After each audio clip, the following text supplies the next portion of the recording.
दोस्तों, आप सभी को मेरा सलाम, नमस्कार, शास्त्रीय काल। देश के प्रधानमंत्री नरेंद्र मोदी जी ने कहा था कि देश में कोरोना किसी की जात धर्म देखकर नहीं फैलता। कोरोना तो इंसानों के अंदर फैलता है, लेकिन हमारे देश में लगातार कोरोना को एक विशेष समुदाय के लोगों से जोड़ा जा रहा है। आप देख रहे होंगे, जब से देश में कोरोना फैला है और तबलीगी जमात का मामला सामने आया है, तब से लगातार कुछ पार्टी के लोग और कुछ ऐसे भी कट्टरपंथी लोग हैं जिन्होंने लगातार एक समुदाय को टारगेट करने की कोशिश की है। और इसी पर देश के प्रधानमंत्री सामने आते हैं और ये कहते हैं कि कोरोना किसी की जात को देकर के नहीं फैलता, इससे हम सबको मिल करके लड़ाई लड़नी है और आगे बढ़ना है। लेकिन खुद बीजेपी के नेताओं ने देश के प्रधानमंत्री की बातों को किस तरह से हवा हवाई कर दिया है और किस तरह से उनका अपमान किया है, आपको इस वीडियो के जरिए से कुछ पुख्ता सबूतों के साथ मैं दिखाने वाला हूं। आप देख रहे होंगे, आए दिन हर राज्य से अलग अलग घटनाएं आपको देखने को मिल जाएंगी कोरोना को लेकर के। कभी जमातियों को लेकर के, कभी सब्जी वालों को लेकर के, कभी इसको लेकर के, कभी उसको लेकर के। लेकिन इनमें नफरत फैलाने वाला कौन है? इसमें नफरत फैलाने वाला कोई आम इंसान नहीं है, ये नेता है। मैं आपको एक ट्वीट दिखाना चाहता हूं, आप इस ट्वीट को देखिए। ये ट्वीट बीजेपी के कद्दावर नेता और अल्पसंख्यक मंत्री मुख्तार अब्बास नकवी का है। इन्होंने ट्वीट में लिखा है, भारत में कोरोना फैलाने वाले तबलीगी अपने आप को कोरोना वॉरियर्स बता रहे हैं। कमाल है, तबलीगी अपने गुनाहों पर शर्म करने के बजाय लाखों कोरोना वॉरियर्स का अपमान कर रहे हैं। इसे कहते हैं चोरी और सीना जोरी। अब आप समझ सकते हैं। और ये ट्वीट इनका तब आया है जब तबलीगी जमात के बहुत सारे लोगों ने अपने ब्लड का प्लाज्मा डोनेट करने को लेकर के मुहिम छेड़ रखी है और अपना प्लाज्मा डोनेट कर रहे हैं। आप सभी जानते हैं, बहुत सारी तादाद में जो तबलीगी जमात के लोग थे वो कोरोना इन्फेक्टेड हो गए थे, लेकिन ठीक होने के बाद प्लाज्मा थेरेपी का सबसे ज़्यादा मामला जो है दिल्ली में आया था कि प्लाज्मा थेरेपी जो है कोरोना का जो इन्फेक्टेड पेशेंट है उसके ऊपर काफ़ी असरदार है। जिसके बाद जो है तबलीगी जमात की तरफ से अनाउंसमेंट किया गया था कि हम जितने भी हमारे कोरोना इन्फेक्टेड लोग ठीक हुए हैं उन सभी के ब्लड का प्लाज्मा डोनेट करेंगे। तो अगर वो प्लाज्मा डोनेट कर रहे हैं तो बीजेपी के ये मंत्री और अल्पसंख्यक मंत्री मुख्तार अब्बास नकवी का ट्वीट क्या आता है, आप देख सकते हैं। क्या आपको नहीं लगता कि इनके इस ट्वीट से देश में नफरत फैलेगी? क्या आपको लगता है कि ये ट्वीट इनका सही है?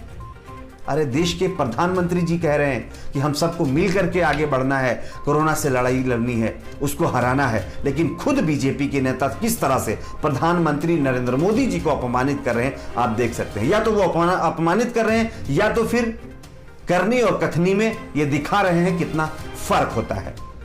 ठीक है, इनको तो समझना चाहिए कि ना जाने इनके कितने फॉलोवर्स हैं, फिर भी ये ऐसी हरकत कर रहे हैं। खैर, समझदार हैं, आगे इनको समझ में भी आ जाएगा। और मैं उम्मीद करता हूं मुख्तार अब्बास नकवी जी, आप तो एक अच्छे नेता हैं, इस तरह के ट्वीट आपके ऊपर फिलहाल शोभा नहीं देते हैं। आगे बढ़ते हैं, आपको दिखाते हैं एक और वीडियो। आप इस एक चीज ध्यान में रखिएगा, मैं सबको बोल रहा हूँ, ओपन कोई भी दुनिया के हाथ से सब्जी नहीं एक बीजेपी के महाशय हैं, ये भी कोई दूसरे नहीं है, बीजेपी देवरिया से एमएलए साहब हैं बीजेपी के। ये साफ साफ क्या कह रहे हैं, देवरिया के बरहज विधानसभा के बीजेपी विधायक सुरेश तिवारी हैं। इन्होंने जो बयान दिया है आप सुन ही लिए होंगे। बयान में ये साफ साफ कह रहे हैं कि मियाँ भाइयों के पास आप सब्जी बिल्कुल भी मत लीजिए।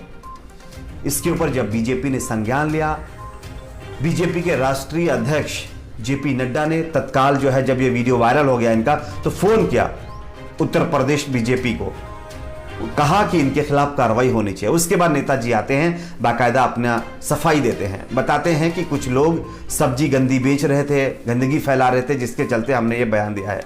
लेकिन आप समझ सकते हैं, क्या इंसान इतना बुद्धू है जो इनकी बातों को नहीं समझ सकता? ये एक नहीं है, बहुत सारे ऐसे बीजेपी के नेता हैं जो लगातार इसी तरह की हरकत करते चले आए हैं।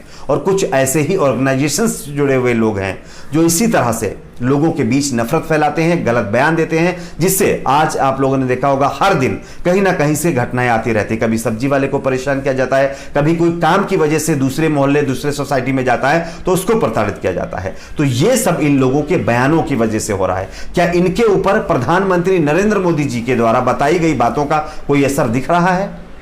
क्या थोड़ा भी इनके अंदर समझ आ रही है कि प्रधानमंत्री ने क्या कहा है?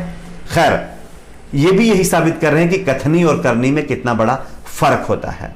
आगे बढ़ते हैं, आपको बताते हैं कोरोना के बारे में। देश में कोरोना के मरीजों की संख्या लगभग 30,000 के पार निकल हो चुकी है। वहीं अगर बात करें ठीक होने वालों की संख्या तो ये 7,100 से ज्यादा हो गया है आंकड़ा। साथ ही साथ अगर कैजुअलिटीज की बात करें तो ये आंकड़ा भी 1,000 क्रॉस कर गया है, जो कि काफी चिंताजनक बात है। 3 मई तक लॉकडाउन है, उसके आगे भी लगेगा, कितने दिन का कोई पता नहीं है। लेकिन कोरोना जिस तरह से बढ़ रहा है, इस तरह से कहीं ना कहीं ऐसा लगता है कि आगे लॉकडाउन में छूट मिलने वाली मुझे नहीं लगता है। इसलिए सोशल डिस्टेंसिंग का ख्याल रखिए। अब हम बात करते हैं मजदूरों के बारे में।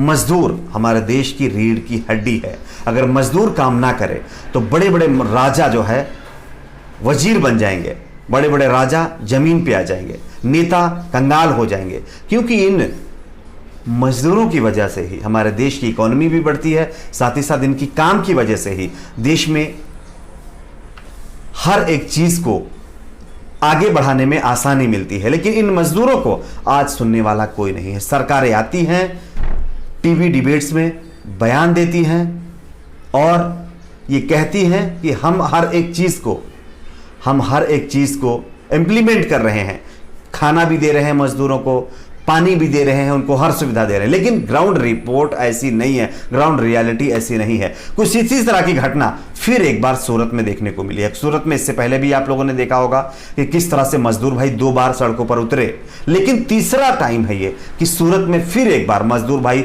सड़कों पर उतर गए हैं। मैं उसकी तस्वीर भी आपको दिखा रहा हूं, आप देख सकते हैं। लेकिन इन मजदूरों का एक बड़ा ब्लेम भी है, यानी कि बड़ा आरोप लगाया गया है। गुजरात के सूरत में मजदूरों ने मंगलवार को डायमंड बोर्स कार्यालय के बाहर प्रदर्शन किया और बताया यह जा रहा है कि वहां पर पथराव भी किया गया है। मजदूरों का आरोप है कि लॉकडाउन के बावजूद भी उनसे काम कराया जा रहा है। इसके अलावा मजदूरों ने मांग की है कि उन्हें उनके मूल निवास स्थानों पर भेजा जाए, यानी कि घर पर भेजा जाए। आपको बता दें 3 मई तक लॉकडाउन लगा हुआ है, जिसके चलते अलग अलग राज्यों में मजदूर भाई फंसे हुए हैं। लेकिन नेताओं के बच्चों को पास मिल जाता है, छात्रों को पास मिल जाता है, बाकायदा रिजर्व बस कर दी जाती हैं, वो पहुंच जाते हैं। लेकिन मजदूरों के लिए ये सुविधाएं नहीं हैं, क्योंकि वो गरीब तबके से ताल्लुक रखते हैं। बस इतना ही गुनाह है। हमारे देश में गरीब होना ही गुनाह है, क्योंकि अमीरों को तो हर फैसिलिटी मिल जाती है, गरीबों को कुछ नहीं मिलता। ये जो बड़े बड़े नेता आकर के टीवी में भाषण देते हैं ना, अगर उन मजदूरों की जगह ये नेता होते तब इनको एहसास होता कि मजबूरी और मजदूरी क्या होता है।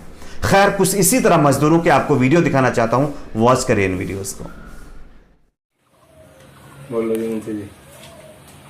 हम 8 आदमी हैं और यहाँ तलचट्टा फंसे हुए हैं। हम अपने प्रदेश यूपी जाना चाहते हैं, जनपद बिजनौर के हम रहने वाले हैं।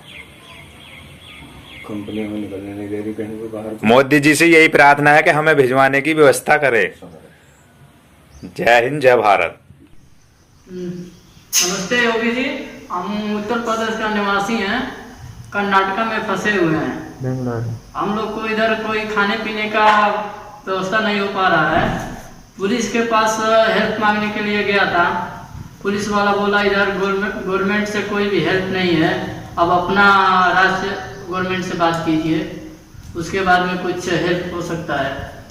हम लोग बहुत बुरी तरीके से फंसे हुए हैं, समझ में नहीं आ रहा क्या करें क्या नहीं करें। इतना आदमी है, आप देख सकते हैं। और ये देख लीजिए 22 अप्रैल को 2 दिन पहले हमारा 2 आदमी का बहुत ज़्यादा तबीयत खराब हो गया है। कैसे भी करके किधर से भी अरेंज करके पैसे वैसे का हम लोग हॉस्पिटल को लेकर के गया था। अभी देख लीजिए, बिल देख लीजिए,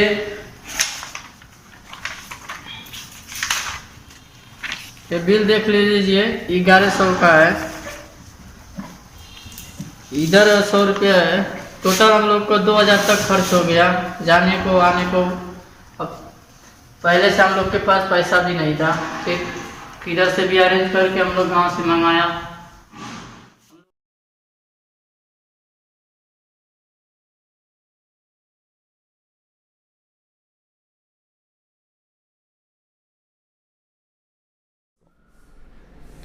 देखा आप लोगों ने इन वीडियोस को।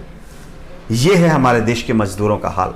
प्लीज सरकार से रिक्वेस्ट है, इन मजदूरों के बारे में सोचिए, प्लीज़ इनके लिए आगे काम करिए, इनको इनके घर पहुंचाइए। अगर वीडियो पसंद आया हो तो लाइक करके ज़रूर जाइए और चैनल को सब्सक्राइब करें इसी तरह की और खबरों को देखने के लिए।